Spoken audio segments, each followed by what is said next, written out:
हां, तो हवाला जो काय आहे आपण बघितला की रेक्टँग्युलर जो बार असतो त्या केसमध्ये डिप्लेशन असतं PL/ET into log B2 divide by B1 divide by B2 minus B1. हे एक्सप्रेशन झाल्यानंतर आपण बघतो depletion due to self weight. आता सेल्फ वेटमुळे डिप्लेशन बघूया. सो डिप्लेशन, एक मिनटं, याच्यामध्ये अजून एक केस आहे, याच्यामध्ये अजून एक केस आहे. कोणती केस आहे बरं का? जर समजा स्क्वेअर ब्लॉक असला, असा स्क्वेअर, अशा पद्धतीने स्क्वेअर आहे. जर समजा स्क्वेअर जर का ब्लॉक असला त्या केसमध्ये एक्सप्रेशन कसं बनून जातं बरं काय, म्हणजे इकडे जे आहे याचा क्रॉस सेक्शन आता स्क्वेअर आहे, याची बाजू ए आहे, याची बाजू पण ए आहे, ही ए आहे, ही ए आहे. याचा क्रॉस सेक्शन बघितला आपण स्क्वेअरच आहे, याची बाजू 2A आहे, याची बाजू 2A आहे. तर या केसमध्ये जर का याच्यावरती सो देअरफॉर स्क्वेअर टेपर्ड बार जर का असेल त्या केसमध्ये डिप्लेशन किती येत असते, तो डेल्टा एल म्हणा किंवा डेल एल म्हणा, या केसमध्ये किती होऊन जात असतं बरं काय, तर हे असतं PL डिवाइड बाय ई. परंतु जो एरिया असतो या केसमध्ये मिळतो 2 times of A square, right. So PL divide by A लिहितो मी, पण या केसमध्ये ए किती लिहितोय, ट्वाईस ए स्क्वेअर. तो देअरफॉर लक्षात राहू द्या, जर का समजा स्क्वेअर टेपर्ड बार असेल, स्क्वेअर टेपर्ड बार त्या केसमध्ये PL/AE where A replace by twice A square. आणि पुन्हा आपण रेक्टँग्युलरची केस पण बघितली, हे दोघं केस आपल्या लक्षामध्ये राहायला पाहिजे. मग हे 2 गोष्टी झाल्या, ते हे सगळ्या कंडिशन झाल्या. तर हुक्सचा लॉ वापरून आपण डेल्टा एल काढून टाकलेला आहे. 4 केस आपण बघितलेले आहेत. आता आपण बघतो depletion due to self weight. Depletion due to self weight म्हणजे काय बरं का, असा काहीतरी एक ब्लॉक लटकून ठेवलेला आहे, असा काहीतरी एखादा बार आहे. बार हा एखादा स्टीलचा बार आहे. या स्टीलच्या बारचं जे वेट आहे ते वेट समथिंग W आहे. याचं वेट किती आहे, W आहे. तर या W वेटमुळे हा जो काही स्वतःचं वजन बरं का, याच्यावरती कोणी लोड अप्लाय केलेलं नाही आहे, याचं स्वतःचं वजन W आहे. याचं स्वतःचं वजन किती आहे, W. तर याचं स्वतःचं वजन W आपल्याला दिसायला भेटत आहे. आता तुम्हाला काय विचार लक्षात घ्या, depletion due to self weight. तर depletion due to self weight या केसमध्ये डेल्टा एल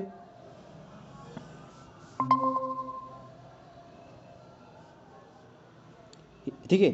तो depletion due to self weight हा एक आपला रॉड आहे, तो एक रॉड दिसायला भेटत आहे आणि आपण काय केलं, त्या रॉडला फक्त असं लटकून ठेवलेलं आहे. तर रॉडचं जे वजन आहे, रॉडच्या स्वतःच्या वजनामुळे डिप्लेशन होत असते. किती डिप्लेशन होणार बरं का, एक्सटर्नल लोडमुळे जेवढं डिप्लेशन होत असतं त्याचं निम्म डिप्लेशन स्वतःच्या वजनामुळे होत असतं. लक्षात व्यवस्थित ठेवा काय बोलते बघा.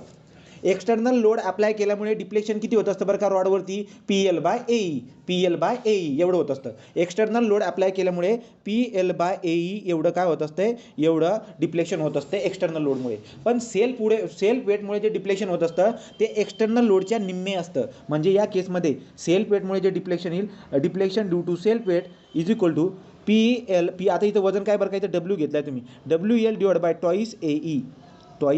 लक्षात आलं. म्हणजे एक्सटर्नल लोड जर तुम्ही W अप्लाय केला असता तर WL/AE असा आला असता. मग हे एक्सटर्नल लोडमुळे WL/AE आला असता. याचं जर का निम्मे केलं तर 2 आपल्याला मल्टिप्लाय होऊन जाईल. So therefore delta L due to self weight WL divide by twice AE. क्लिअर झाला का, असं लक्षात ठेवायचं. एक्सटर्नल लोडमुळे जेवढं डिप्लेशन असतं त्याचे निम्मे जे असतं ते सेल्फ वेटमुळे असतं, राईट. तो हा पण पॉईंट तुम्हाला लक्षात घेता येईल. कळालं का सागर, कळालं का रे, कळालं का. एक्सटर्नल लोडमुळे जे डिप्लेशन असतं त्याला डिवाइड बाय 2 करायचं, हे एक्सप्रेशन परीक्षेला विचारलेलं आहे.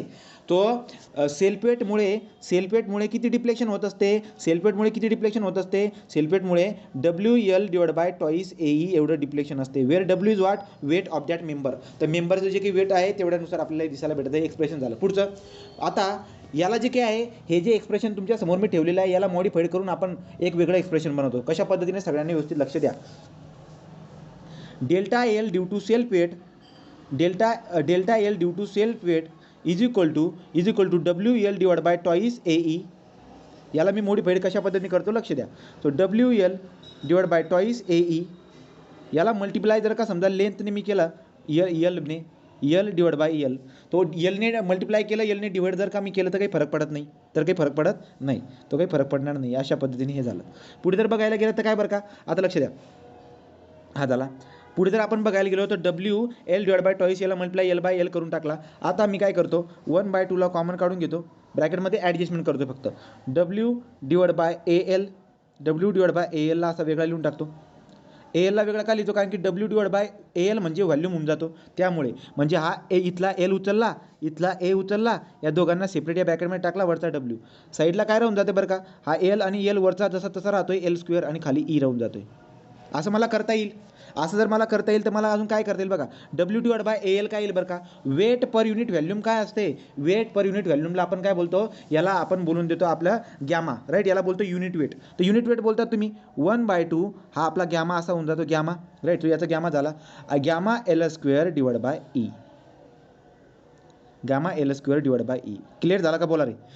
सो सेल्फ वेटमुळे जे डिप्लेशन येत असतं त्याच्यासाठी एक्सप्रेशन कोणतं आहे आपल्याकडे, 1/2 इंटू गॅमा L²/E. क्लिअर आहे का, बोला पटकन कसं काढलं ते. कुलदीप क्लिअर आहे, पटपटचा सांगा, पट जाऊ दे पुढे. हां चला पुढे. आता पुढे जर बघायला गेलो तर काय बरं का, प्रश्न कसे विचारतात बघा. जे मटेरियल आहे त्या मटेरियलचा गॅमा कॉन्स्टंट असतो, त्या मटेरियलचा ई पण कॉन्स्टंट असतो. सो सेल्फ वेटमुळे जे डिप्लेशन दिसायला भेटत असतं त्यासाठी एक्सप्रेशन 1/2 इंटू गॅमा L² असं एक्सप्रेशन असतं. त्यामध्ये गॅमा पण कॉन्स्टंट असणार आहे, ई पण कॉन्स्टंट असणार आहे. So gamma and E is what constant, therefore variation कशामध्ये होईल बरं का, एल्थमध्ये. मग ते काय म्हणतात माहिती आहे का, जर लेंथ तुम्ही दुप्पट केली, जर तुम्ही लेंथ दुप्पट केली तर डिप्लेशन किती पट वाढते, 4 पट वाढते. लक्षात आलं का, जर लेंथ तुम्ही दुप्पट केली तर डेल्टा एल जो काय आहे तो 4ने काय होईल बरं का, 4 टाइम्सने वाढेल. म्हणजे जेव्हा लेंथ एल होती तेव्हा डिप्लेशन 0.2 होतं. तर जेव्हा तुम्ही लेंथ आता ट्वाईस एल करून टाकलेली आहे त्या केसमध्ये हा किती होऊन जाईल बरं का, 0.2 याचा स्क्वेअर होऊन जाईल. तो अशा पद्धतीने आपण हे करत असतो.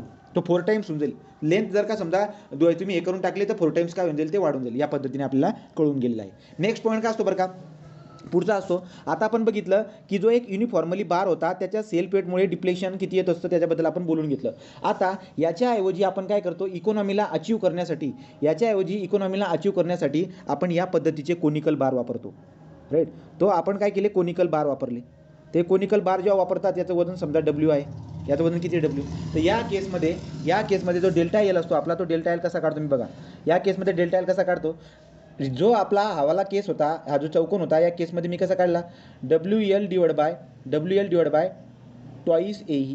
क्लिअर आहे की नाही, WL/2/AE काढला. आता या केसमध्ये मी काय करतो, जिथं त्रिकोण असतो त्या त्रिकोणाच्या केसमध्ये मी काय करत असतो, हे जे काही तुम्ही काढलं होतं याला डिवाइड बाय अजून 1/3 करतो, राईट. तर जर तुम्ही त्याला 1/3 केला तर आपलं एक्सप्रेशन कसं बनणार, तर कोनिकल जेव्हा एखादा बार असेल, कोनिकर जर मेंबर असेल, त्या कोनिकर मेंबरच्या सेल्फ वेटमुळे डिप्लेक्शन किती घडेल, तर या केसमध्ये डिप्लेक्शन डेल्टा एल किती असेल बरं का, ते असेल आपलं WL/2/AE याला मल्टिप्लाय करायचं 1/3. याचा अर्थ काय झाला बरं का, WL/6AE. बोला क्लिअर झालं काय. आणि याला लिहिण्याचा दुसरा तरीका अजून कोणता होता, जसं की तुम्ही बोललेत की जर का समजा अशा पद्धतीचा जर का असेल तर या केसमध्ये डेल्टा एलसाठी गॅमाच्या याच्यामध्ये गॅमा L² असा होता की नाही. मग सेम जर कोनिकल असेल तर या केसमध्ये हे एक्सप्रेशन कसं बनवून देईल बरं का, एक एक्सप्रेशन कसं बनवून देईल, delta L is equal to gamma L²/2 याला इंटू 3ने मल्टिप्लाय करायचं, ह्या होऊन जाईल 6E. तो लक्षामध्ये येते का तुम्हाला. जर तुम्हाला डेल्टा ई सेल्फ वेटच्या टर्ममध्ये विचारलं किंवा गॅमाच्या टर्ममध्ये विचारलं तर तुम्हाला काढता यायला पाहिजे. हे वाला एक्सप्रेशन आणि हे वाला एक्सप्रेशन क्लिअर झाला का, पुन्हा सांगू, रिपीट करू का, सागर सांगा पटपट. कोणता पॉईंट रिपीट करू रे, क्लिअर आहे का. चला पुढे जाऊ. आता जर क्लिअर असेल तर पुढचा पॉईंट बघा. पुढचा पॉईंट काय असतो, आता पुढचा पॉईंट असतो बघा.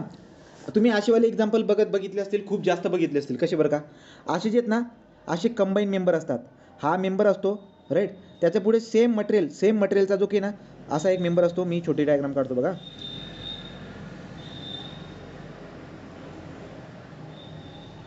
अशा पद्धतीने आपल्याला एक बार दिसायला भेटतो. तर या बारच्या केसमध्ये तुमच्या लक्षामध्ये येऊन जाईल, हवाला पेन वापरला.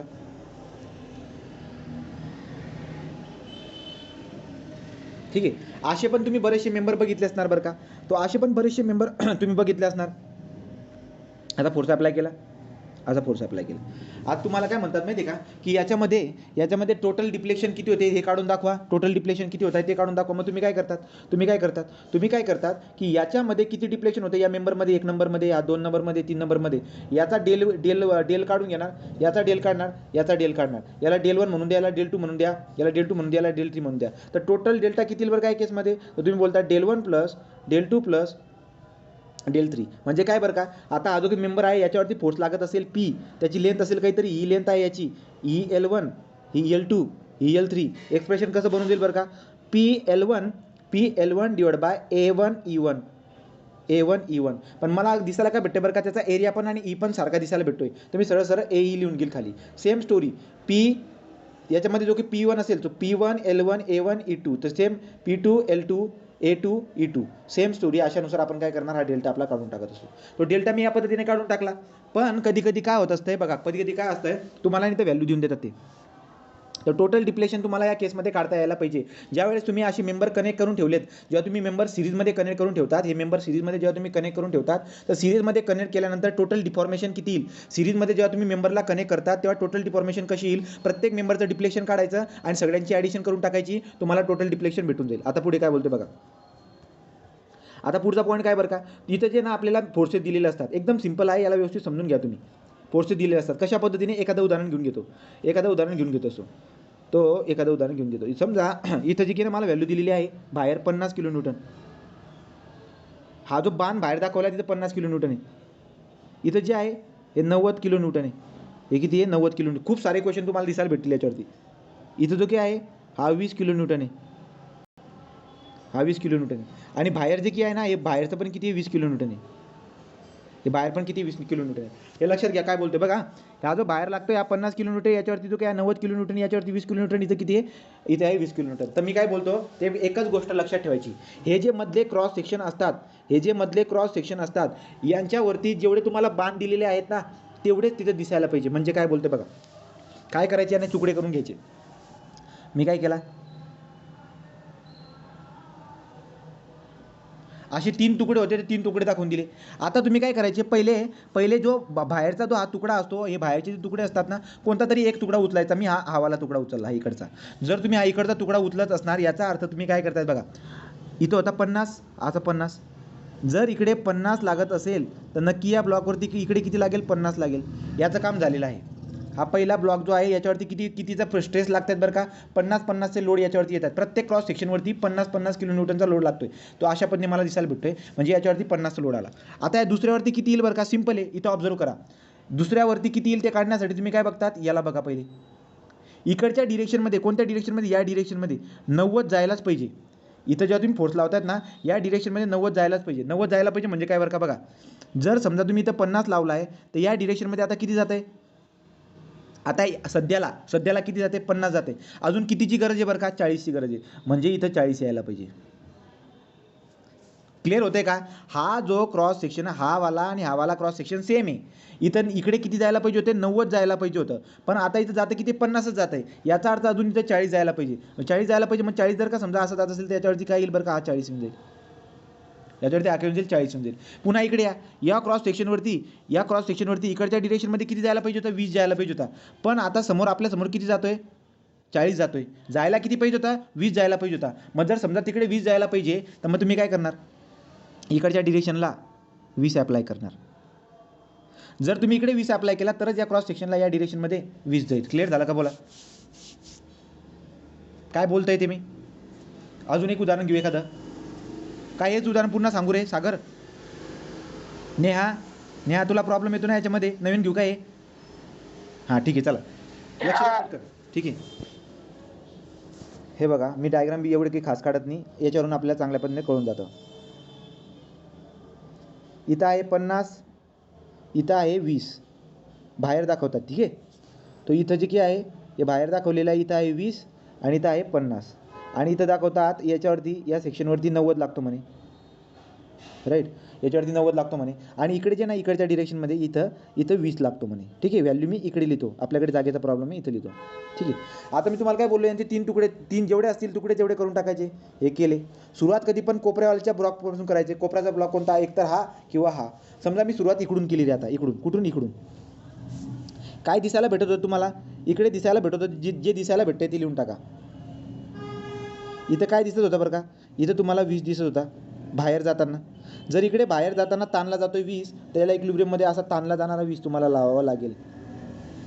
पहिले जे तुमच्या डोळ्यासमोर दिसत होतं, एक ब्लॉक उचलला, तिकडे 20 बाहेर लागत होतं, 20 लावला, इकडे पण 20 लागायला पाहिजे, हा इक्विलिब्रियममध्ये आला. आता मला सांगा, हा जो काही सेक्शन आहे इथं, इथं काय दिसायला भेटतं बरं का, इथं मला म्हणतायत की काही पण करा पण टोटल जे की आहे ना 20 इकडच्या डिरेक्शनला जायला पाहिजे. कोणत्या? इकडच्या डिरेक्शनमधला. आता सध्यासाठी हा जो सेक्शन, हा वाला सेक्शन आणि हा वाला सेक्शन सेम आहे, यांच्यावरती टोटल जो काही आहे ना 20 त्या डिरेक्शनमध्ये जायला पाहिजे. आता मला तुम्ही सांगा, हा 20 डिरेक्शन बरोबर, सॉरी इथं गडबड झाली. हा 20 इकडे पाहिजे रे, हा 20 इकडे पाहिजे. जर समजा हा 20 इकडे पाहिजे, जर हा कंप्रेस करणारा 20 असेल तर याची डिरेक्शन इकडे पाहिजे 20, राईट. अशा पद्धतीने माझ्याकडून डायग्राममध्ये चुकीचं घेतली गेली. तर हा कंप्रेस करणारा 20 होता, मग कंप्रेस करणारा 20 दाखवला, म्हणजे मग आपण कंप्रेस करणारा 20 पाहिजे, मग 20 आला. आता मला सांगा, याच्यावरती हा जो सेक्शन आहे म्हणतात काय की या डिरेक्शनमध्ये 20 जायला पाहिजे. इकडे किती चालला आहे? इकडे 20 चालला आहे. आता तुम्ही मला सांगा, इकडे 20 चाललेला आहे, तर याच्यावरती मी किती अप्लाय करू की जेणेकरून या सेक्शनवरती या डिरेक्शनमध्ये 20 जाईल? किती अप्लाय करायला पाहिजे? म्हणजे बघा, हा जो सेक्शन आहे ना, या सेक्शनचं म्हणणं काय आहे, काही पण करा या डिरेक्शनमध्ये 20 जाऊ द्या. पण इकडे 20 चाललेला आहे, तर तुम्हाला इथं 40 लावावं लागेल. जर तुम्ही इकडे 40 लावला ना, तर हा इकडे चालला 40, इकडे चालला 20, हे दोघं एकमेकांना बॅलन्स करू लागतील आणि बॅलन्स करून तुम्हाला दिसायला भेटेल इकडे हा 20 चालला. एकतर असं करा, नाही तर एक काम करा काय बरं का, इथं किती लावू हे तुम्हाला कळत नाही आहे, इथं किती लावू हे तुम्हाला कळत नाही. तुम्हाला काही पण करून काय करायचं बरं का, या डिरेक्शनमध्ये 20 बनवायचे आहेत, राईट. तुमच्याकडे काय बरं का, तुमच्याकडे या डिरेक्शनमध्ये 20 आहे, तर तुम्ही इक्वेशन बनवा, वाटल्यास तर इक्वेशन बनवा. इक्वेशन अशा पद्धतीने बनवा की बाबा हो काय बरं का, डिरेक्शन अजून करून घ्या. हा चालणारा इकडे होता, मग हा जाणारा इकडे जो काही आहे याला तुम्ही निगेटिव्ह घ्या, याला पॉझिटिव्ह घ्या, काही पण करून तुम्हाला 20 या डिरेक्शनमध्ये यायला पाहिजे. लक्षात येते का तुमच्या?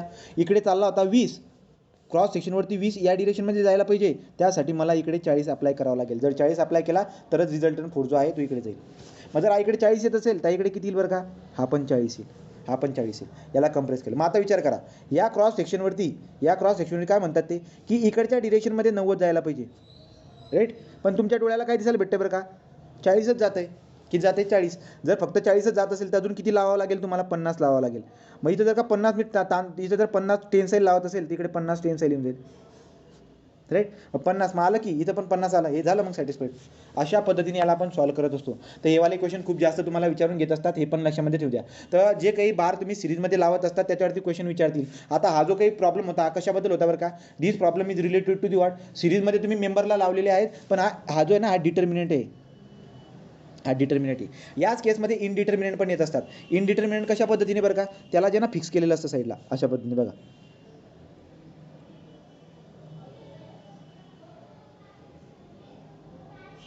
अशा पद्धतीने त्यांना फिक्स केलेलं असतं, राईट. आणि तुम्हाला काय म्हणतात माहिती आहे का, इथे कुठेतरी फोर्स लावून देतात त्या अशा पद्धतीने 20चा, आणि काय बोलतात की इथं ज्या रिॲक्शन डेव्हलप होतील ना, त्या रिॲक्शन काढून दाखवा.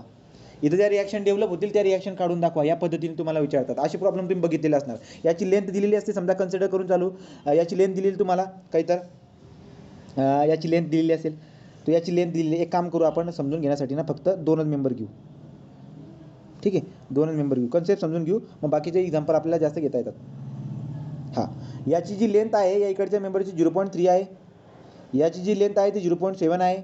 इथं तुम्हाला 20 लोड लावताना दाखवत आहेत, म्हणतात की रिॲक्शन काढून दाखवा. आणि हा जो मेंबरचा पार्ट आहे, इथं ए दाखवलेला आहे, इथं बी दाखवलेला आहे. याचे खूप सारे क्वेश्चन तुम्हाला विचारले जात असतात. तर लक्षात घ्या, ही जी केस आहे ही इनडिटर्मिनंटची केस आहे. का? कारण की इथं फिक्स करून ठेवले. जर फिक्स करून ठेवले तिथं रिॲक्शन 3 येतील, 3 आणि 3 6, राईट. तो 3 आणि 3 6, 6 - 3 3, म्हणजे हे इनडिटर्मिनंट आहे. हे काय बरं का, हे इनडिटर्मिनंट आहे. जर हे इनडिटर्मिनंटची जर का ही केस असेल, ही जर का समजा इनडिटर्मिनंटची जर का समजा केस असेल, तर या केसला कसं सॉल्व्ह करतो आपण, लक्षात घ्या. आता या केसला कसं सॉल्व्ह करतो आपण, लक्षात घ्या.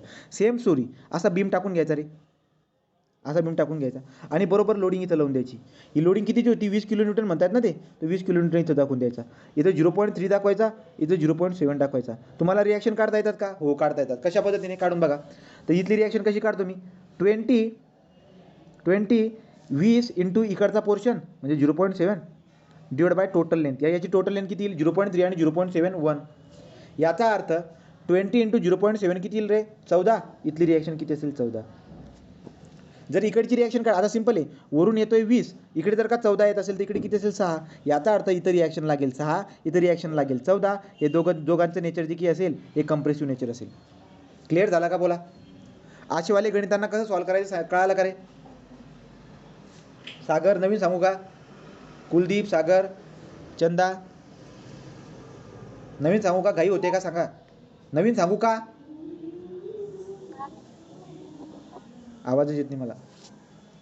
ठीक आहे, हे बघा. तर तुम्ही काय करायचं, पद्धतशीर जो काही आहे ना याला आडवा करून घ्या. इथं जी रिॲक्शन या पद्धतीने दाखवा, हा 20 जो आहे ना वरून दाखवा, राईट. हे अंतर पण दाखवून द्या आणि बस रिॲक्शन काढून द्या. ही जी रिॲक्शन असेल ही आडवी रिॲक्शन इथं दिसायला भेटेल. तर इथं आपण आडव्याला उभं करून घेतलंय. हे क्वेश्चन खूप जास्त विचारले जात असतात, ते मी क्लिअर करून टाकले. तर मग आपण काय करून टाकले बरं का, मेंबर जे होते ते सिरीजमध्ये डिटर्मिनंट, सिरीजमध्ये लागताना डिटर्मिनंटची केस बघितली, इनडिटर्मिनंटची केस बघितली. आता आपण बघणार कंपोजिट सेक्शन. आता आपण कशाबद्दल बघतो, कंपोजिट सेक्शन. तर कंपोजिट सेक्शनबद्दल आपण लक्षात घेऊ. आता कंपोजिट सेक्शनबद्दल आपण लक्षात घेऊ कशा पद्धतीने बघा. सो कंपोजिट सेक्शन बघा. आता हा जो आहे ना हा बाहेरचा आणि हा आतला. कलर चेंज करून घ्यायला पाहिजे होता. एक मिनिट ना, मी कलर चेंज करून घेतो.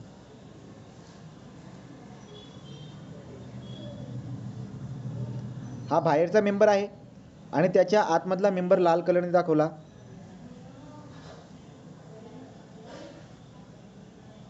राईट, या पद्धतीने आपल्याला दिसायला भेटते. आता आपल्याला काय म्हणतात बरं का, लोड कॅरिंग कॅपॅसिटीबद्दल विचारतात आणि कंडिशन विचारतात. कोणकोणती कंडिशन दिसायला भेटेल. हे जे मेंबर असतात त्यांना कंपोजिट मेंबर म्हणतो. कंपोजिट मेंबर म्हणजे काय बरं का, कंपोजिट मेंबर म्हणजे दोन वेगवेगळ्या याचे मटेरियल, जसं की काय बरं का, हा बाहेरचा होता समजा आपला स्टील, हा बाहेरचा स्टील होता आणि आतमधला जो आहे ना तो कॉपर होता. तर दोन जे वेगवेगळे मटेरियलचे जे की बार आहेत ना त्यांना आपण काय करून ठेवलेत बरं का, आतमध्ये ठेवला आहे आणि हा बाहेर ठेवला आहे. असे जे मेंबर असतात त्यांना आपण कंपोजिट मेंबर म्हणतो. तर यांना काय बोलतो आपण, कंपोजिट मेंबर. हे कंपोजिट मेंबर आहेत. आणि वरून जो लोड येतोय ना, तो वरून जो लोड येतोय समजा तो येतोय, तो वरून जो लोड येतोय तो ज्याला आपण पी म्हणून देऊ, त्याला काय बोलून देऊ आपण, पी. तो वरून लोड पी येतोय. तर याच्या कोणकोणत्या कंडिशन असतात. पहिली कंडिशन असते की जो स्टीलचा मेंबर आहे बाहेरचा, त्याच्यामध्ये जेवढं स्ट्रेन येईल, strain in the steel is equal to strain in the copper. Strain in the copper. या दोघांमध्ये ज्या स्ट्रेन असतात त्या सारख्या असतात. दुसरी कंडिशन कोणती असते बरं का याच्यामध्ये, दुसरी कंडिशन अशी असते की वरून जो हा लोड येतोय, या वरून जो येणारा हा जो लोड असतो याला कोण कोण कॅरी करतो, स्टील पण कॅरी करतो आणि कॉपर पण कॅरी करतो. तर देअरफॉर वरून येणाऱ्या लोडला बॅलन्स कोण करणार, तो देअरफॉर बोलतो मी P S steel plus P copper plus P steel is equal to total load. वरून येणारा म्हणजे वरून येणारा लोडला रिजिस्ट कोण करते, P S plus P C. या पद्धतीने आपण लिहून टाकतो. ही झाली दुसरी कंडिशन. आणि नंतर बघा, आता आपण काय बघणार आहोत की पी एस किती घेतो आणि पी ई किती घेतो, त्याच्याबद्दल पण लक्षात सांगून देतो. आता बघा काय करतो मी. आता आपण काय करतो की वरून लावतोय मी समजा पी लोड लावतोय, पण हा किती घेईल आणि हावाला इकडचा किती घेईल याच्याबद्दल पण आपल्याला बोलता यायला पाहिजे. आपण तर बोललो की अशा पद्धतीने घेतात, पण हा किती घेईल आणि हावाला इकडचा किती घेईल, स्टील किती घेईल आणि कॉपर किती घेईल. कॉपर आणि स्टील जेवढे लोड घेतात या दोघांची बेरीज जी काही नाही वरची बेरीज असते, ही वाली कंडिशन मी तुम्हाला कळून गेली असेल. ही वाली कंडिशन आणि ही वाली कंडिशन सरळ आपल्याला कळून जात असते. आता गंमत बघा. जर मला समजा पी एस काढायचं असेल, पी एस की स्टील किती लोड घेतो हे जर मला काढायचं असेल ना, तर मी काय करतो स्टीलबद्दल तुम्ही बोलतायत ना, तर area of the steel member लिहून घ्या. Young modulus of the steel member divide by area of steel member into Young modulus of steel member plus area of copper member into Young modulus of copper member, right, into total load वरून येणारा total load. तर वरून येणारा total load जर तुम्हाला माहीत असेल आणि तुम्हाला काय काढायला लावतात की स्टील किती रेजिस्टन्स प्रोव्हाइड करेल ते सांगा, तर तुम्ही काय बोलतात, P S is equal to A S into E S divide by A S into E S plus A C into E C, right, हा खाली इंटू पी. बोला क्लिअर आहे का पॉईंट, क्लिअर आहे काय. कंपोजिट मेंबरच्या या 3 केसेस तुम्हाला पक्क्या लक्षात ठेवायच्या आहेत. दुसरी बात जर तुम्हाला पी कॉपर काढायला लावला तर तुम्ही काय करणार, A C E C divide by A C E C plus A S E S into वरून येणारा लोड टोटल पी. अशा पण तुम्ही पी सी पण काढू शकतात. तुम्हाला पी सी पण काढता येतं, तुम्हाला पी एस पण काढता येतं. तो हे जे काही आहे ही आपली एक जनरल केस असते. याच्या कंपोजिट मेंबरची जी केस असते त्याच्यामध्ये तुम्हाला strain in the steel is equal to strain in the copper, right, या पद्धतीने आपण काढून घेत असतो. आणि जे काही हे असतात याच्यावरून आपण काय करून घेतो, मॉड्युलस, हे जो काही असतो आपण त्याला काय बोलतो, मॉड्युलर रेशो. तर मॉड्युलर रेशो पण आपण काढून घेत असतो. मॉड्युलर रेशो काय असतो बरं का, modular ratio young modulus of the steel divide by young modulus of the copper. म्हणजे मॉड्युलर रेशो काय असतो, यंग मॉड्युलस मोठ्याचा यंग मॉड्युलस वरती यंग मॉड्युलस ऑफ छोटा. या पद्धतीने आपण मॉड्युलर रेशो काढून घेत असतो. मोठा डिवाइड बाय छोटा हा झाला आपला मॉड्युलर रेशो. तर तुम्हाला मॉड्युलर रेशो पण काढता यायला पाहिजे. मॉड्युलर रेशो बद्दल पण डिस्कशन झालं. पुढचा पॉईंट काय असतो बरं का, हे अशा पद्धतीने झालं. नंतर पुढचा पॉईंट आपण बघू आता काय असते बघा. आता पुढचा पॉईंट हां, तर पुढचा पॉईंट जो असतो आपला तो एपेक्सच्या केसमध्ये हां, हे बघा काय बोललो समजा मी तुम्हाला, ए इंटू ई याला काय बोलतो आपण रे, ए इंटू ईला ॲक्सियल रिजिडिटी बोलतो. याला काय बोलतो आपण, axial rigidity. A into E is axial rigidity, right. आता गंमत बघा, ए इंटू ई आपला ॲक्झियल रिजिडिटी असतं. डेल्टा एलचा फॉर्म्युला तुम्ही काय लिहितात, डेल्टा एलचा फॉर्म्युला लिहितात P L by A E, P L by A E. म्हणजे डेल्टा एल जो काय आहे समजा कन्सिडर करून चालू, हा डिरेक्टली प्रोपोर्शनल आहे एल डिवाइड बाय ए ईला ॲट कॉन्स्टंट लोड. तो constant load delta L directly proportional to the L by A E, L by A E. आता गंमत बघा, एल बाय ए ई मी बोलतोय, पण आपल्याला एक बात पण माहिती आहे काय, की ए ई बाय एल जो असतो याला आपण काय बोलतो रे, ए ई बाय एलला आपण काय बोलतो, याला ॲक्सियल स्टिफनेस बोलतो. याला काय बोलतो आपण, ॲक्झियल स्टिफनेस, ॲक्झियल. तो ए ई बाय एलला आपण ॲक्झियल स्टिफनेस बोलतो. हे एस एचा पार्ट होऊन जातो, ते आपण एक काम करू, एस एमध्ये त्याला व्यवस्थित कव्हर करू. तर ए ई बाय एलला आपण ॲक्झियल स्टिफनेस बोलतो, ए ईला आपण ॲक्झियल रिजिडिटी बोलतो. या पद्धतीने काही गोष्टी असतात. चला पुढे जाऊ. आता पुढचं काय असतं, relation between the elastic constant.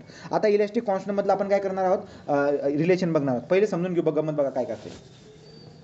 जेव्हा आपण याच्या पुढे जिंदगीमध्ये तुम्ही इलॅस्टिक कॉन्स्टंट शब्द यूज करणार आहात, तुम्हाला हेच पाठ पाहिजे. काय बरं का, ई जी म्यू के, ई जी म्यू के. ई म्हणजे यंग मॉड्युलस, जी म्हणजे शेअर रिजिडिटी, म्यू म्हणजे पॉयझन रेशो, के म्हणजे बल्क मॉड्युलस. हे झाला आपला यंग मॉड्युलस म्हणा किंवा मॉड्युलस ऑफ इलॅस्टिसिटी. हा झाला आपला शेअर रिजिडिटी, याला आपण मॉड्युलस ऑफ शेअर पण म्हणतो. शेअर रिजिडिटी म्हणा किंवा मॉड्युलस ऑफ शेअर म्हणा.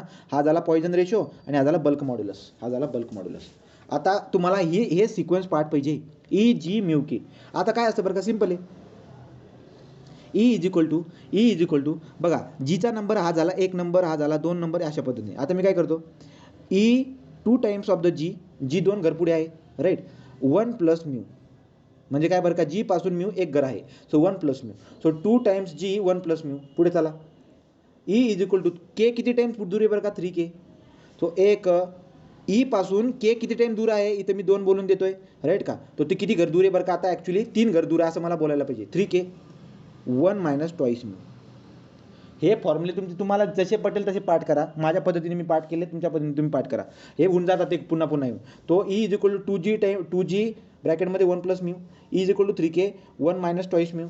आणि नंतर पुढे जर तुम्ही बघायला गेलात, या दोघं ईला जर का तुम्ही इक्वल करून टाकलं, या दोघं यूला जर तुम्ही इक्वल करून टाकलं, तर तुमच्याकडे एक रिलेशन भेटून जात असते म्यूमध्ये. Mu is equal to 3K minus twice G divide by 6K plus 2G.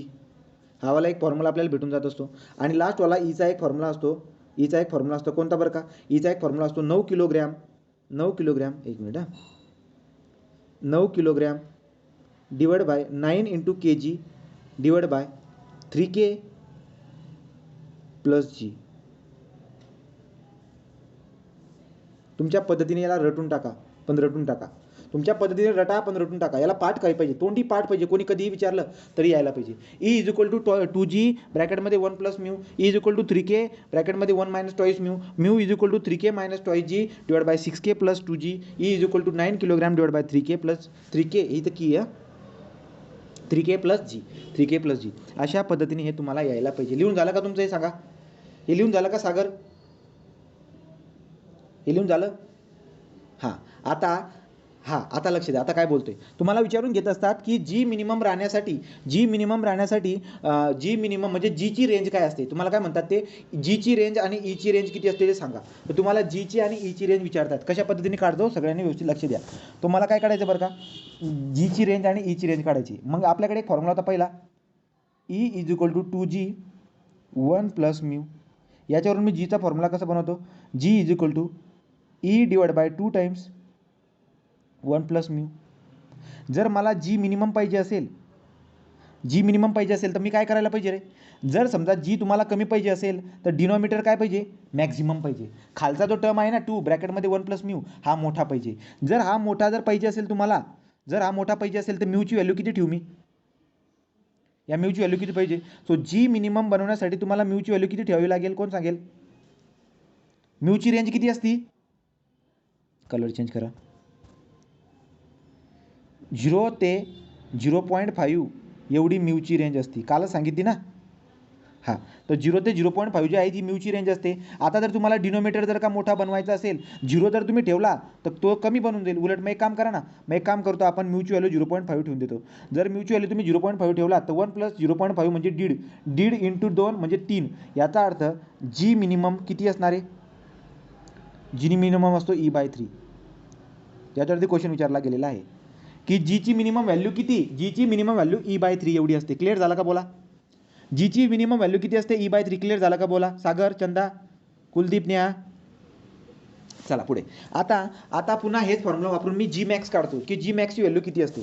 G मॅक्सची value किती असते? मग आपल्याकडे फॉर्म्युला होता E = 2G ब्रॅकेटमध्ये 1 + mu, right. So therefore G =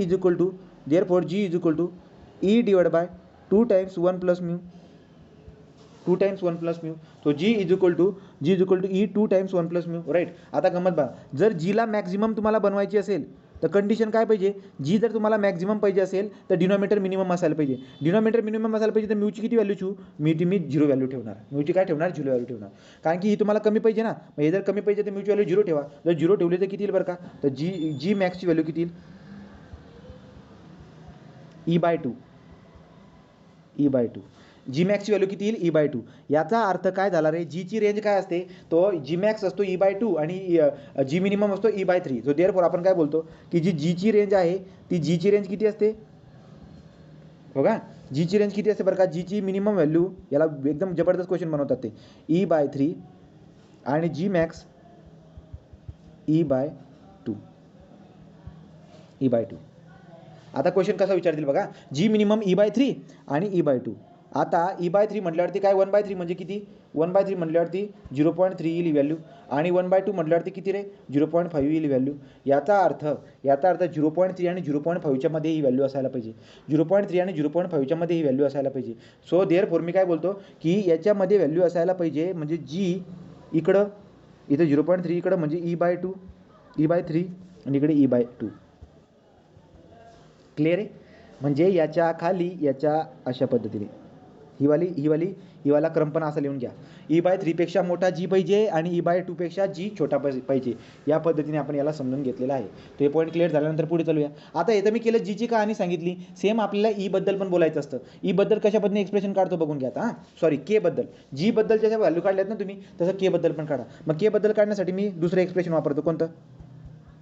= 3K 1 - twice mu. 1 - twice mu. तर केचं एक्सप्रेशन काय येईल? K = E/, so K = 3 times 1 - twice mu.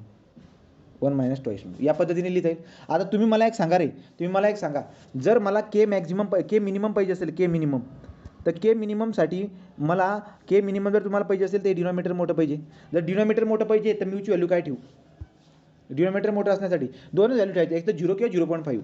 जर तुम्ही 0 ठेवली तर व्हॅल्यू 1 बनून जाईल. जर तुम्ही 0.5 ठेवली तर व्हॅल्यू 0 होऊन जाईल. तुम्हाला मॅक्झिमम पाहिजे ना, मग तुम्ही काय ठेवायचं? म्यूची व्हॅल्यू तुम्ही 0 ठेवायची.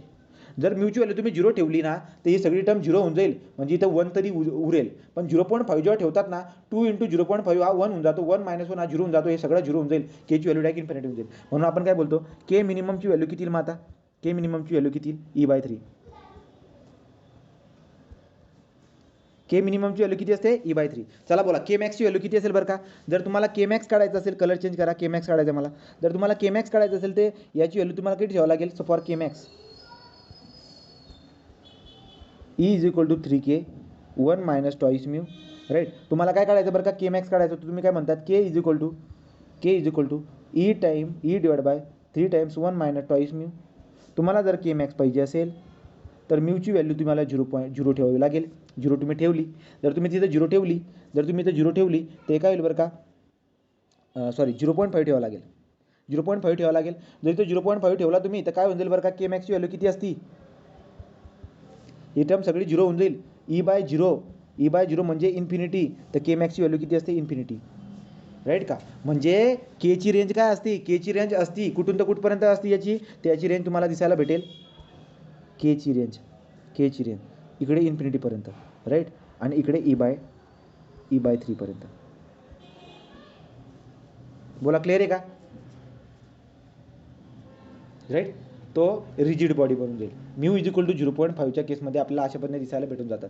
इथपर्यंत जर क्लिअर झालं असेल तर आता बघून घेऊ आपण पुढे. कॉन्स्टंट असतात आयसोट्रॉपिक मटेरियलसाठी वेगळे कॉन्स्टंट असतात, ऑर्थोट्रॉपिक मटेरियलसाठी वेगळे कॉन्स्टंट असतात आणि दुसरं असतं आपल्याकडे अनआयसोट्रॉपिक. तर 3 प्रकारचे मटेरियल असतात आपल्याकडे. कोणकोणते बरं का बघा. मटेरियल 3 प्रकारचे. मटेरियल 4 प्रकारचे समजून घेऊ. एक होमोजिनियस, एक असतो आयसोट्रॉपिक, एक असतो अनआयसोट्रॉपिक आयसोट्रॉपिक आणि एक असतो ऑर्थोट्रॉपिक. याचा चारींचा मिनिंग समजून सांगतो आणि यांच्या केसमध्ये जे काही आपले कॉन्स्टंट असतात ते पण समजून सांगतो. लक्षात द्या. Homogeneous, isotropic, anisotropic, orthotropic. Homogeneous म्हणजे काय बरं का. होमोजिनियस म्हणजे कोणत्या पण पॉईंटला सेम डिरेक्शनमध्ये प्रॉपर्टी सारखी असते. म्हणजे काय आहे बघा. हा मटेरियल आहे, हा वाला पॉईंट खूप सारे पॉईंट आहेत, परंतु या डिरेक्शनमध्ये प्रॉपर्टी आहे इलॅस्टिक कॉन्स्टंट ई, याच डिरेक्शनमध्ये ई. सो डिफरंट पॉईंटवरती तुम्ही बघतायत पण सेम डिरेक्शनमध्ये एकाच डिरेक्शनमध्ये प्रॉपर्टी काय सापडते तुम्हाला ई. याचा अर्थ तुमच्या डोळ्यासमोर जो मटेरियल आहे हा होमोजिनियस आहे. सांगायचं तात्पर्य काय आहे की मटेरियलच्या कोणत्या पण पॉईंटवरती जा पण सेम डिरेक्शनमध्ये प्रॉपर्टी सारखी पाहिजे. सेम डिरेक्शनमध्ये या डिरेक्शनमध्ये ई सगळ्या पॉईंटवरती ई या डिरेक्शनमध्ये प्रॉपर्टी असायला पाहिजे. याला खोडून मी असं समजून सांगतो बघा. जर समजा राईट का हे कळालं का रे. आता बघा याच्याबद्दल तुम्हाला अजून दुसरी केस सांगतो म्हणजे परफेक्ट कळेल. समजा आपण कलर चेंज करून घेतला. हिरवा कलर हा बघा अशा पद्धतीने हवाला अशा पद्धतीने वेगवेगळे पॉईंट्स आहेत. या डिरेक्शनमध्ये प्रॉपर्टी आहे ई, या डिरेक्शनमध्ये प्रॉपर्टी आहे E1, या डिरेक्शनमध्ये प्रॉपर्टी आहे E2. राईट. इथं ई आहे, E1 आहे, E2 आहे, इथं आहे E3. लक्षात आलं का. सांगा बरं का होमोजिनियस असेल का. तर डिफरंट पॉईंटवरती सेम डिरेक्शनमध्ये प्रॉपर्टी वेगवेगळी आहे म्हणजे हा नॉन होमोजिनियस आहे. बोला क्लिअर झालं काय. होमोजिनियस. कुलदीप, सागर, नेहा, चंदा हे क्लिअर झाला का होमोजिनियस म्हणजे काय. राईट. चला आता पुढे जाऊ. आता आपण बघूया आयसोट्रॉपिक कोणाला बोलतो आपण. आयसोट्रॉपिक जो की असतो आयसोट्रॉपिक बोलतात की एकच पॉईंटवरती कोणत्या पण डिरेक्शनमध्ये प्रॉपर्टी सेम पाहिजे. पॉईंट एकच घेतला. होमोजिनियसमध्ये तुम्ही वेगवेगळे पॉईंट घेतले होते पण एकच डायरेक्शन घेतली होती. वेगवेगळ्या पॉईंटवरती एकाच डायरेक्शनमध्ये प्रॉपर्टी सेम असते म्हणजे होमोजिनियस मटेरियल आहे. पण आता हा आहे आपला मटेरियल. याचा एकच पॉईंट घेतला. या एकच पॉईंटच्या या डिरेक्शनमध्ये प्रॉपर्टी आहे ई, या डिरेक्शनमध्ये पण प्रॉपर्टी आहे ई, या डिरेक्शनमध्ये पण प्रॉपर्टी आहे ई. म्हणजे एकाच पॉईंटवरती जर का समजा तुम्ही बघतायत या डिरेक्शनमध्ये पण प्रॉपर्टी ई आहे, या डिरेक्शनमध्ये पण प्रॉपर्टी ई आहे, या डिरेक्शनमध्ये पण प्रॉपर्टी ई आहे, असं जर का असेल तो at a point in all direction property to be same such material is nothing but isotropic. हे आपले काय झाले आयसोट्रॉपिक मटेरियल. तर एकाच पॉईंटवरती राईट, एकाच पॉईंटवरती कोणत्या पण या डिरेक्शनमध्ये तो एकाच पॉईंटवरती डिफरंट डिरेक्शनमध्ये जर का प्रॉपर्टी सेम असेल तर याला काय बोलून देतो असतो आपण. याला बोलून देतो आपण आयसोट्रॉपिक. तो आयसोट्रॉपिक कळाला का. राईट. आयसोट्रॉपिक. आता बघा आयसोट्रॉपिक झाल्यानंतर अनआयसोट्रॉपिक कोणाला बोलणार आपण. Different property in all direction. तो बघा आता अनआयसोट्रॉपिक.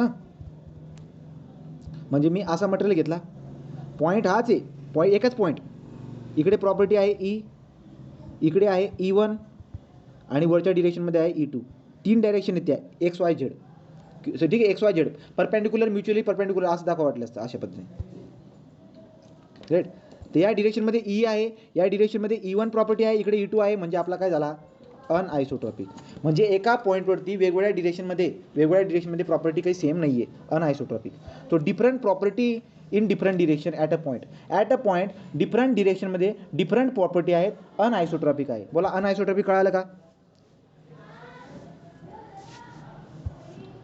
आता पुढचा. आता असतो आपल्याकडे ऑर्थोट्रॉपिक कोणाला बोलतो. ऑर्थो म्हणजे काय परपेंडिक्युलर ॲक्सिसमध्ये प्रॉपर्टी सेम असेल पण इतर डिरेक्शनमध्ये प्रॉपर्टी सेम राहणार नाही. म्हणजे काय बघा आता एक मिनिट. असा मटेरियल आहे, हा एकच पॉईंट घेतला, ही त्याची एक्स डिरेक्शन, ही वाय डिरेक्शन, ही झेड डिरेक्शन. आता बघा काय बोलतोय. या परपेंडिक्युलर डिरेक्शनमध्ये जे काही प्रॉपर्टी आहेत लक्षात घ्या. ऑर्थोट्रॉपिक म्हणजे काय. Different property in 3 mutually perpendicular direction. म्हणजे इथं आहे ई, इथं आहे ई, इथं आहे E1 इथं आहे E2. म्हणजे mutually perpendicular direction x Y Z जे असतात ना, यांच्यामध्ये डिफरंट प्रॉपर्टी आहेत, याच्यामध्ये डिफरंट प्रॉपर्टी आहेत. परंतु यांना सोडून ज्या पण वेगवेगळ्या डिरेक्शन आहेत, ही वाली यांच्यासाठी एकच प्रॉपर्टी कोणती, समजा E3.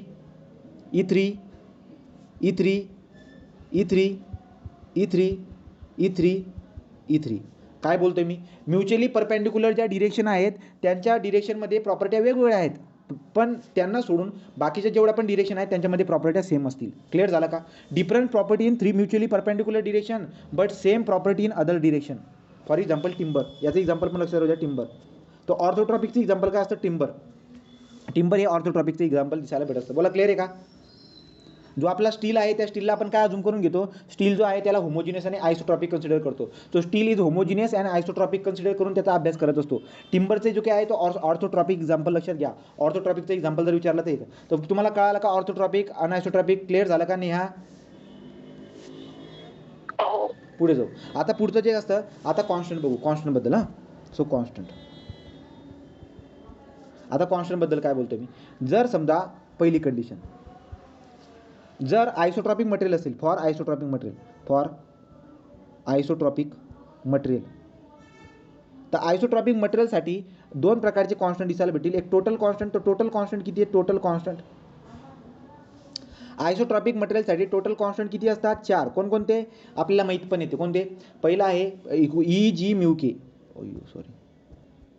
EG म्यू के, या पद्धतीने, राईट. तर टोटल कॉन्स्टंट किती असतात for isotropic material, total constant is what, 4. आणि इंडिपेंडंट कॉन्स्टंट किती असतात बरं का, इंडिपेंडंट कॉन्स्टंट किती असतात, 2. कसं काय, कोण सांगेल बरं का. इंडिपेंडंट कॉन्स्टंट 2 असतात, याला पण समजू शकतो बघा. टोटल कॉन्स्टंट 4 असतात आणि इंडिपेंडंट म्हणजे जे कोणावरती डिपेंड नाही राहत ते किती आहेत, 2. कशा पद्धतीने एक्सप्रेशन बघा, हे लिहून झालं का तुमचं, हे लिहून झालं असेल. Independent constant, independent elastic constant, total elastic constant 4, independent elastic constant 2. आता इंडिपेंडंट इलॅस्टिक कॉन्स्टंट 2 का असतं हे तुम्हाला समजून सांगतो. आपल्याकडे रिलेशन काय होती, E is equal to 2G 1 + mu, right. E is equal to 3K 1 - twice mu.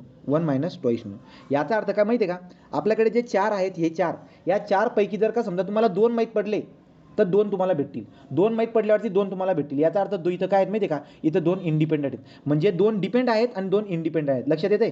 जर तुम्हाला 2 गोष्टी माहीत असतील, जर समजा तुम्हाला G आणि म्यू माहीत असेल तरच तुम्ही दुसरे 2 काढू शकतात. म्हणजे 2 इंडिपेंडंट आहेत, हे 2 डिपेंडंट, अशा पद्धतीने. म्हणजे कळतंय का तुम्हाला काय बोलतो मी तुम्हाला. 2 गोष्टी काढण्यासाठी 2 गोष्टी माहीत असायला पाहिजे. याचा अर्थ 2 इंडिपेंडंट आहेत आणि 2 डिपेंडंट आहेत. देअरफॉर मी काय बोललो, 2 इंडिपेंडंट इलॅस्टिक कॉन्स्टंट असतात. तर for isotropic material total elastic constant is 4 and independent elastic constant is 2. पुढे जाऊ. आता पुढच्या केसमध्ये जो क्वेश्चन विचारतात ना त्याच्याबद्दल डाटा मी उचलून आणलाय.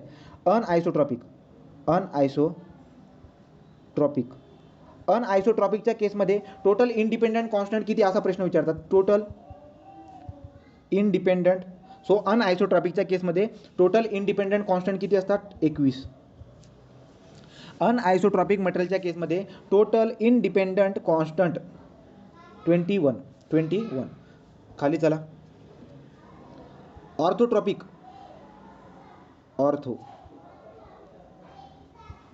ऑर्थोट्रॉपिकच्या केसमध्ये टोटल इंडिपेंडंट कॉन्स्टंट 9 असतात. तो ऑर्थोट्रॉपिकच्या केसमध्ये टोटल इंडिपेंडंट कॉन्स्टंट 9 असतात. अनआयसोट्रॉपिकच्या केसमध्ये टोटल इंडिपेंडंट कॉन्स्टंट 21 असतात. बोला क्लिअर झालं का. 21 आणि 9 हे क्लिअर झालं का सांगा रे. न्याय हे क्लिअर झालं का. चला पुढे जाऊ. Thermal stresses. आता आपण बघणार आहे शेवटचा पॉईंट याच्यामधला, थर्मल स्ट्रेसेस. चला पुढचा पॉईंट. जेवढं मी बोललोय तेवढं जर तुम्ही सगळं लिहून झालं असेल ना, तुमची शॉर्ट नोट्स तयार झाली, तुमच्या पद्धतीने तुम्ही तयार करून टाकले आणि एवढं दिलं याच्या बाहेरचं काही येणार नाही छोट्या परीक्षेमध्ये तरी कम से कम. तो थर्मल स्ट्रेसेस. आता थर्मल स्ट्रेसेसमध्ये काय असतं बरं का, थर्मल स्ट्रेसेस म्हणजे काय, टेम्परेचर दिल्यामुळे आपल्याला चेन दिसायला भेटतो. कसा, असा एक रॉड आहे, हा रॉड आहे, याची लेंथ आहे टोटल लेंथ L. आता जर का समजा याला तुम्ही गरम केलं किंवा थंड केलं, याला जर तुम्ही गरम केलं किंवा थंड केलं ना तर हा एक्सपांड होण्याचा प्रयत्न करतो, याची लेंथ वाढून जात असते. याला तुम्ही गरम करण्याचा प्रयत्न केला, याचं टेम्परेचर जे ना ते टेम्परेचर तुम्ही वाढवलं, तर हा मेंबर काय होईल बरं का, याची लेंथ वाढून जाईल. याची लेंथ किती वाढेल, याची लेंथ वाढून जाईल डेल्टा L. समजा किती लेंथ वाढेल याची, डेल्टा L. मग आता डेल्टा L वाढतोय, ओरिजिनल लेंथ किती त्याची L, आणि वाढला किती तो डेल्टा एल, म्हणजे टेम्परेचर वाढवल्यामुळे ते डेल्टा एल एवढं वाढून जाते. ओरिजिनल किती लेंथ आहे त्याची एल. मग आता आपण काय करत असतो, आपल्याकडे एक टर्म असते ज्याला बोलतो आपण coefficient of thermal expansion. Alpha is equal to coefficient of thermal expansion.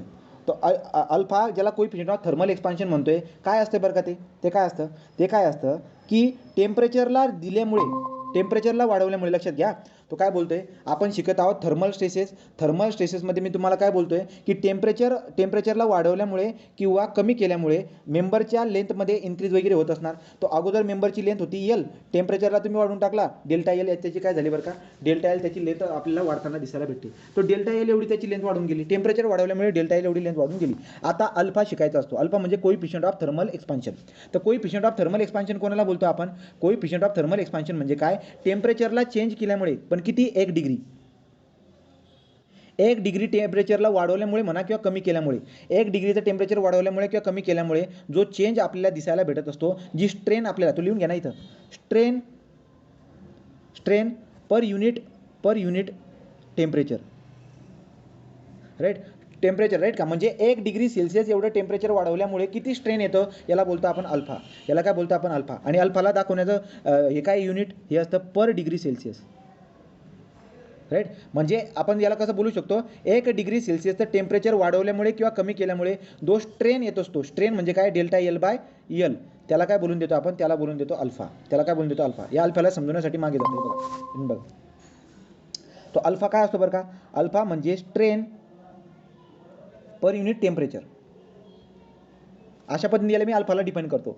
याचं युनिट काय होऊन जातं, पर डिग्री सेल्सिअस. या पद्धतीने याला सोपं समजून सांगण्यासाठी काय बोलतो, 1 डिग्री सेल्सिअसचं टेम्परेचर वाढवल्यामुळे किंवा कमी झाल्यामुळे जो स्ट्रेन तयार होत असतो त्याला आपण कोइफिशियंट ऑफ थर्मल एक्सपान्शन बोलतो.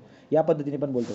आता याला आपण डिराईव्ह करतो कसं बघा, alpha is equal to strain कोणाला बोलतात तुम्ही, स्ट्रेन किती आला होता, असा मेंबर होता, याची ओरिजिनल लेंथ एल होती, टेम्परेचर वाढवल्यामुळे काय झालं बरं का, डेल्टा एल एवढं इन्क्रीज होतंय. तो स्ट्रेन कोणाला बोलेल मी, डेल्टा एल. स्ट्रेन कोणाला बोलेल मी, डेल्टा एल बाय एल हा झाला आपला strain due to temperature rise.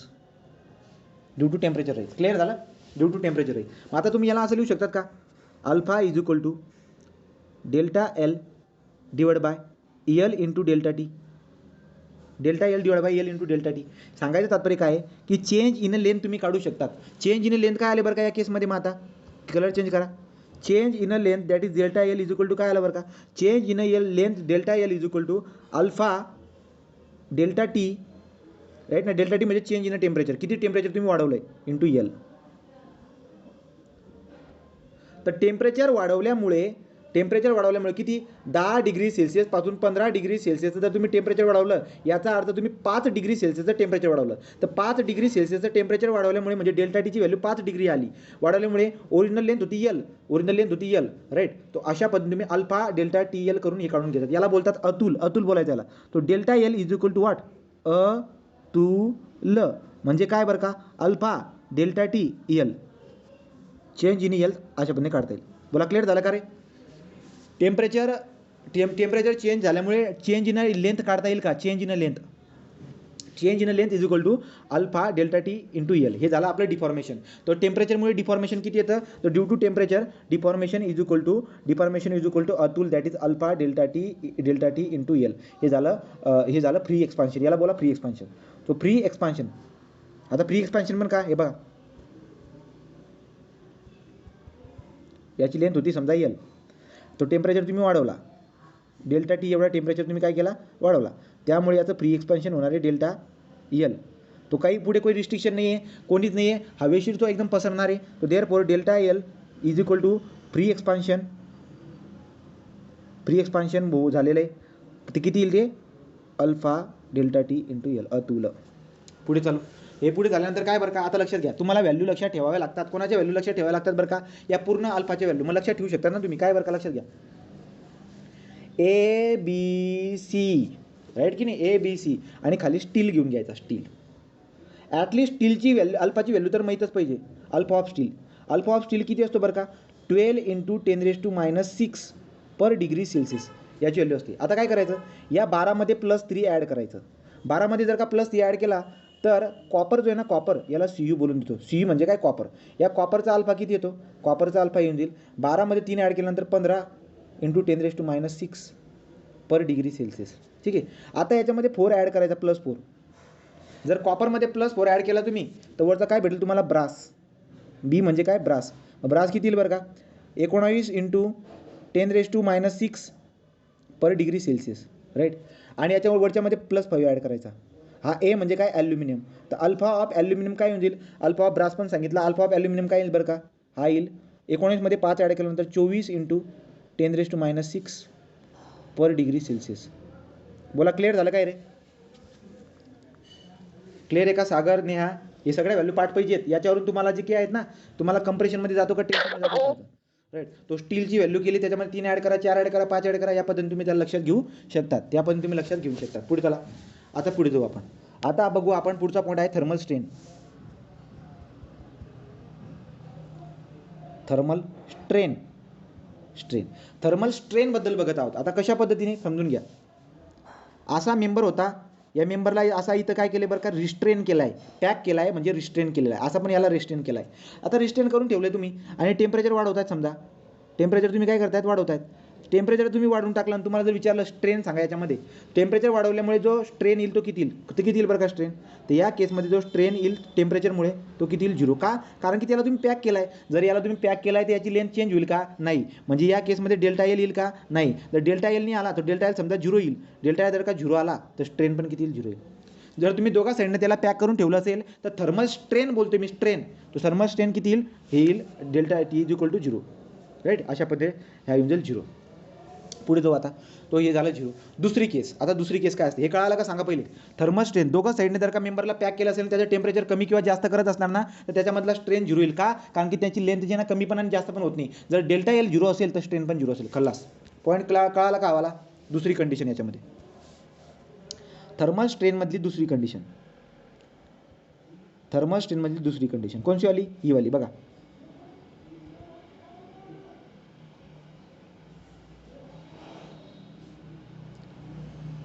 हा समजा डेल्टा कन्सिडर करतो. बघा इकडे एक मेंबर पॅक करून ठेवलेला आहे आणि इथे एक जे ना, इथे असं फिक्स पॉईंट दिसायला भेटतोय. आता जर तुम्ही टेम्परेचर समजा याच्यामधलं वाढवलं, जर तुम्ही टेम्परेचर जर समजा याच्यामधलं वाढवलं तर हा एक्सपांड व्हायला लागून जाईल. हा काय होऊन जाईल, एक्सपांड व्हायला लागून जाईल. आणि मला पहिली केस देतात, यामध्ये केस काय देतात माहिती का, की जे फ्रीली एक्सपान्शन होते ना, जो फ्रीली एक्सपान्शन यल तुल alpha delta T into L, alpha into delta T into L, हे जे आहे ना म्हणे, alpha into delta T into L, हे जे आहे ना म्हणे, हे डेल्टापेक्षा जास्त आहे. हे डेल्टापेक्षा काय आहे, जास्त आहे. लक्षात घ्या काय म्हणतात, हे डेल्टापेक्षा जास्त आहे. तर तुम्हाला विचारतात की स्ट्रेन किती येईल, स्ट्रेन या केसमध्ये थर्मल स्ट्रेन किती येईल. विचार करा, विचार करा. टेम्परेचर वाढवला मी आणि टेम्परेचर वाढवल्यामुळे हा जो ना फ्रीली एक्सपान्स होतोय, फ्रीली एक्सपांड होतोय ना, किती एक्सपांड होतोय बरं का, हा जो ना एक्सपांड होतोय अल्फा डेल्टा टी एवढं त्याचं एक्सपान्शन होतंय, जे डेल्टाच्या याच्यापेक्षा पण जास्त वाढतोय तो. आता याच्यापेक्षा जर जास्त वाढत असेल तर मला एक सांगा, या बाउंड्री फोडून तर तो बाहेर जाणारच नाही.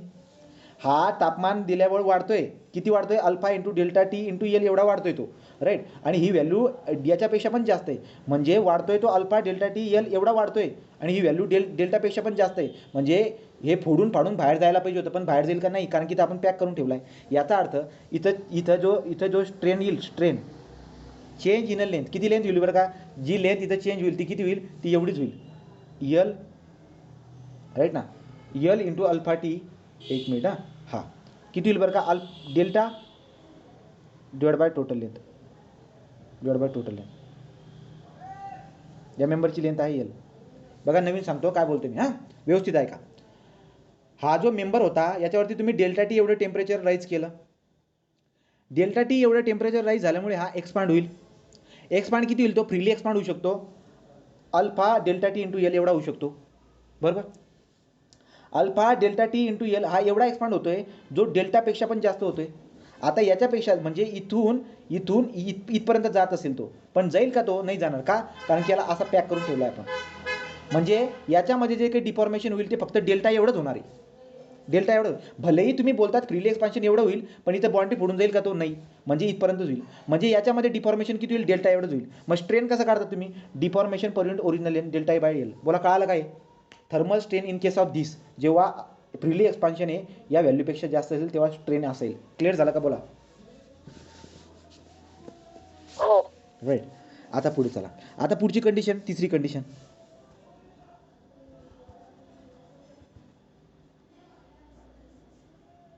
राईट. याला तुम्ही डेल्टा टी एवढ्या टेम्परेचरने वाढवलं, याची लेंथ होती ओरिजिनल यल, ठीक आहे. आणि इथून ते इथपर्यंत हा जो गॅप होता याच्यामध्ये, या गॅपला मी डेल्टा बोलतो. तो जो गॅप जो आहे ना, गॅप हा डेल्टा आहे. आणि दुसरी कंडिशन काय म्हणतात की जे टेम्परेचर वाढवल्यामुळे जे एक्सपान्शन होणार या मेंबरचं ते alpha delta T into L, delta T into L एवढं एक्सपान्शन होतं म्हणे. पण जे एक्सपान्शन होते म्हणे हे डेलपेक्षा पण काय आहे, कमी, राईट. म्हणजे याच्या आतमध्ये इथंच कुठेतरी डेलपेक्षा पण कमी एक्सपान्शन होते. मग या केसमध्ये तुम्ही स्ट्रेन कसं काढणार? तर स्ट्रेन कसं काढतो, ज्याच्यापेक्षा कमी होते ना, मग ओरिजिनल जेवढं ओरिजिनल होत असेल तेवढं, तो डिफॉर्मेशन किती होते, alpha into delta T into L एवढे ॲक्च्युअल होते, जे डेलपेक्षा पण कमी. तर ॲक्च्युअल जेवढं होईल तेवढं मी घेऊन घेतलं, divide by original length L, L कटला. So therefore alpha T strain, thermal strain is equal to या केसमध्ये किती बरं का, alpha into delta T, alpha into delta T. बोला, क्लिअर झालं का? नवीन सांगतो. आता टेम्परेचर वाढवल्यामुळे याचं एक्सपान्शन किती होते, alpha delta T into L एवढं होते, परंतु डेलपेक्षा कमी होते. मग डेलपेक्षा कमी होतील म्हणजे गॅप पुरा भरला जाणार नाही, थोडाफार गॅप अजून उरेल, थोडा गॅप उरेल, राईट की नाही. मग स्ट्रेन कसं काढणार, ॲक्च्युअल जे डिफॉर्मेशन झालं आहे ते एवढंच आहे, right, divide by original length cut झाली अल्फा इंटू डेल्टा टी, एवढं स्ट्रेन मला दिसायला भेटेल, एवढं स्ट्रेन मला दिसायला भेटेल. कळालं का? जे original deformation divide by total length, original deformation किती झाली, एवढी झाली. पण त्या केसमध्ये ओरिजिनल डिफॉर्मेशन डेल्टा होत होती का, खरं तर तो बाहेर जात होता, पण बाहेर जाईल का तो, नाही. म्हणजे ॲक्च्युअल डिफॉर्मेशन डेल्टाच होईल. बोला, क्लिअर झाला का कुलदीप? ॲप्सिलॉन टी किती आला, कळाला का रे? सांगा पटपट, सांगा रे, पुढे जाऊ द्या रे. सो ॲप्सिलॉन टी जो काय आहे अल्फा इंटू डेल्टा टी, जर नसेल कळालं पुन्हा सांगेल मी. हां, पुढे चला. चौथी कंडिशन. आता हे झाले, त्या 3 कंडिशन परफेक्ट झाल्या. आता पुढचं जे असतं आपलं ते असतं थर्मल स्ट्रेसेस. थर्मल स्ट्रेन झालं, आता आपण बघणार आहे थर्मल स्ट्रेस. तर आपण बघू थर्मल स्ट्रेस. बघा आता काय,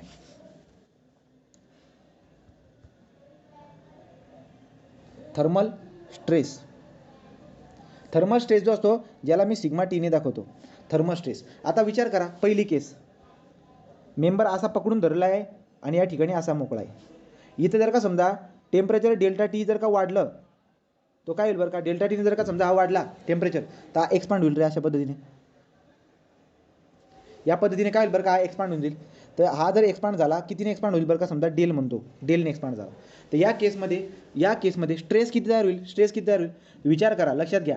जेव्हा फ्रीली एक्सपान्शन होतं, जेव्हा फ्रीली एक्सपांड होईल तो, तर जेव्हा फ्रीली एक्सपांड होईल, एक्सपांड तो फ्रीली होतोय, त्याच्यामध्ये स्ट्रेस तयार होईल का, बिलकुल बी नाही तयार होणार. स्ट्रेस कुठे तयार होत असतो, जर समजा तुम्ही त्याच्यावरती टेम्परेचर राईज करतायत, तो एक्सपांड होण्याचा प्रयत्न करतो आणि इझिली एक्सपांड होऊन जातोय, त्याच्या आतमध्ये स्ट्रेस तयार होईल का, नाही होणार. तर फ्रीली एक्सपान्शन, इथं कोणीच रिस्ट्रिक्शन नाही आहे. फ्रीली एक्सपान्शनच्या केसमध्ये स्ट्रेस जो असतो तो किती असतो, 0 असतो. थर्मल स्ट्रेस 0 असतो, राईट. फ्रीली एक्सपान्शनच्या केसमध्ये थर्मल स्ट्रेस किती असतो, 0 असतो. पुढे जो बरं का, आता पुढे काय असतोय, दुसरी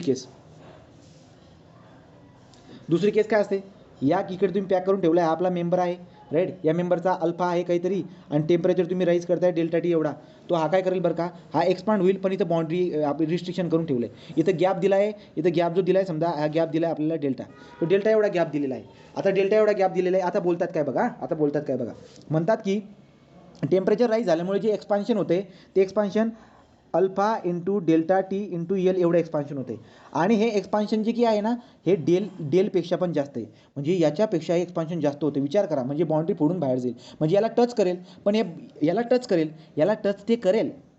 करेल आणि इकडेच कंप्रेस व्हायला लागून जाईल, बरोबर की नाही, बाहेर जाईल का, ते नाही जाणार.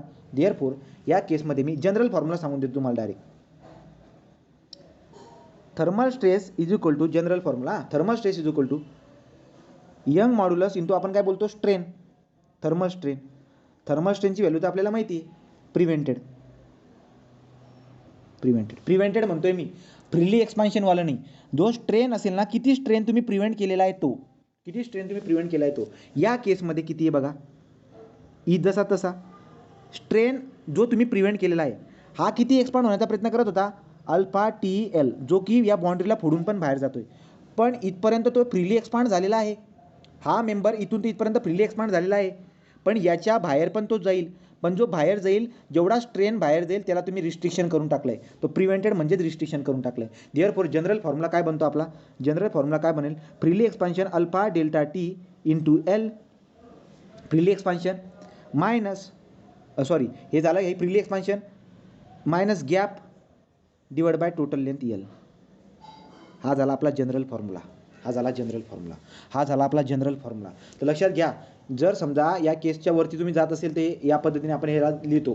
ठीक आहे, तो स्ट्रेन काय येईल बरं का, जे मॅक्झिमम हा एवढा जात होता, तुमच्याकडे एवढा गॅप होता, एवढा गॅप काढून टाकला, तो मला पाहिजे प्रिव्हेंटेड स्ट्रेन. तो प्रिव्हेंटेड स्ट्रेन किती प्रिव्हेंट केला आहे बरं का, तो जास्तीत जास्त एवढा हे होत होता, फ्रीली एवढा होत होता, या दोघांचा डिफरन्स जर केला ना तो तेवढा प्रिव्हेंट केला आहे तुम्ही. तर तुम्ही किती स्ट्रेन प्रिव्हेंट केलेला आहे, तुम्ही किती स्ट्रेन प्रिव्हेंट केलेला आहे, alpha delta T into L minus हा जो आहे ना एवढा तुम्ही काय केला आहे, प्रिव्हेंट केलेला आहे. या पद्धतीने आपण लिहून टाकतो. तर हे स्ट्रेस झालं. तर हा स्ट्रेसचा एक जनरल फॉर्म्युला आपल्याला दिसायला भेटत असतो. हा झाला जनरल फॉर्म्युला. तर हा जनरल फॉर्म्युला आला. आता आपण याचे अजून दुसरं एक्झाम्पल याच्यामध्ये घेऊन घेऊ, तिसरी केस कळून जाईल बरं काही कसं बघा.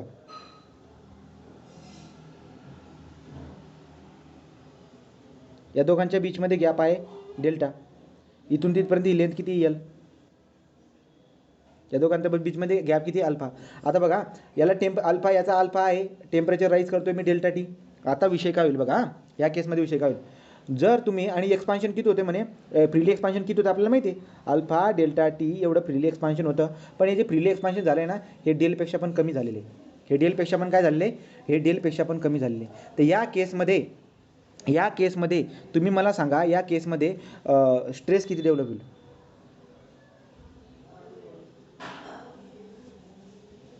या केसमध्ये स्ट्रेस किती डेव्हलप होईल रे सांगा बरं.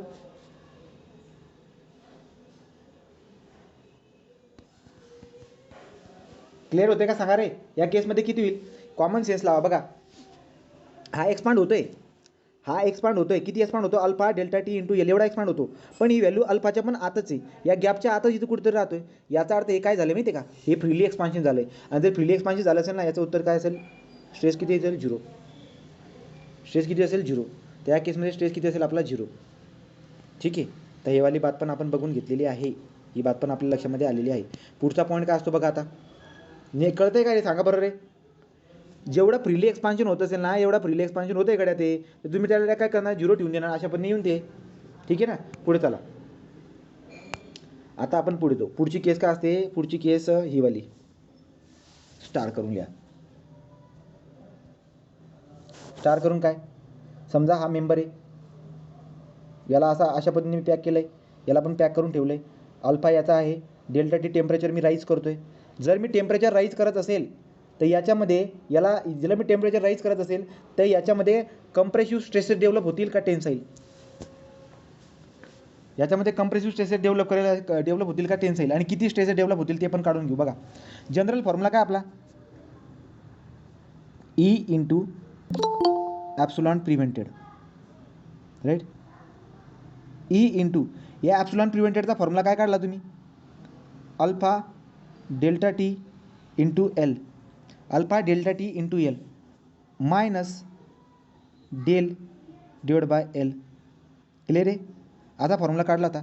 आता मला सांगा, इथं गॅप आहे का रे, या मेंबरमध्ये गॅप आहे का, नाही. गॅप नाही म्हणजे डेल्टाची व्हॅल्यू किती झाली, 0. गॅप नसेल तर या केसमध्ये किती होऊन जाईल, तो 0. म्हणून डेल्टा टीची व्हॅल्यू या केसमध्ये काय येईल, या केसमध्ये डेल्टा टीची व्हॅल्यू काय येईल, इथं होता लेंथ एल कटला आयतं म्हणजे alpha into E into delta T.